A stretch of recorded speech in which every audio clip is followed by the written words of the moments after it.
একদিন বিশ্বনবী বললেন, বান্দার কোনো হক আল্লাহ কোনোদিন ছেড়ে দেয় না। আল্লাহর হক আল্লাহ মাফ করে, বান্দার হকের মাফ নাই। যদিও আমি নবী, আমার উপর যদি কোনো হক থাকে বলো, আমি দিয়ে দেব।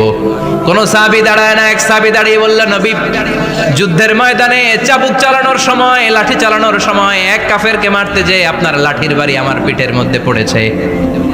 আপনি যেহেতু এই কেসাসটা আদায় করতে চান, আপনার পিঠে আমি লাঠির বাড়ি মেরে এটারে শোধবোধ করে দিতে চাই। সাইয়েদনা ওমরে ফারুক হাতের জামা এরকম পড়তে শুরু করছে, আয় এদিকে আয়, তোরে শোধবোধ করাই।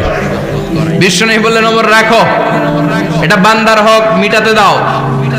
বিশ্বনবী বললেন, আসো, তুমি এসে আমার পিঠে লাঠি দিয়ে চাবুক দিয়ে বাড়ি মারো।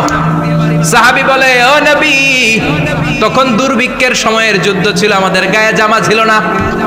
যখন আপনি আমার চাবুকটা পিঠের মধ্যে মেরেছেন, আমার পিঠে তখন জামা ছিল না। আপনি যদি যথা নিয়মে কেসাসটা আদায় করতে চান, আপনার জামাটা খুলেন, খালি পিঠের মধ্যে বাড়িটা মারিস। এবার আর ওমরে ফারুককে ধরে কে?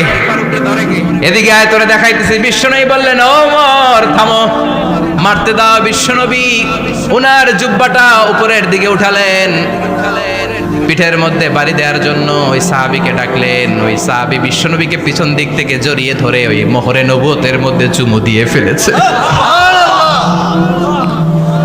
সাহাবী বললেন, নবী গো, এই নাটক করার জন্য আপনি আমারে মাফ করে দিয়েন।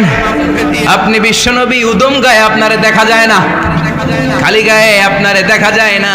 শুনেছি আপনার পিঠের মধ্যে মোহরে নবুয়ত আছে। অনেক দিনের সাধনা, জল্পনা কল্পনা, আপনার মোহরে নবুয়তে আমার ঠোঁটটা আমি লাগাবো। আপনার মোহরে নবুয়তের মধ্যে আমার ঠোঁটটা লাগিয়ে আমার ঠোঁটটারে আমি জাহান্নাম থেকে পরিত্রাণ করাবো।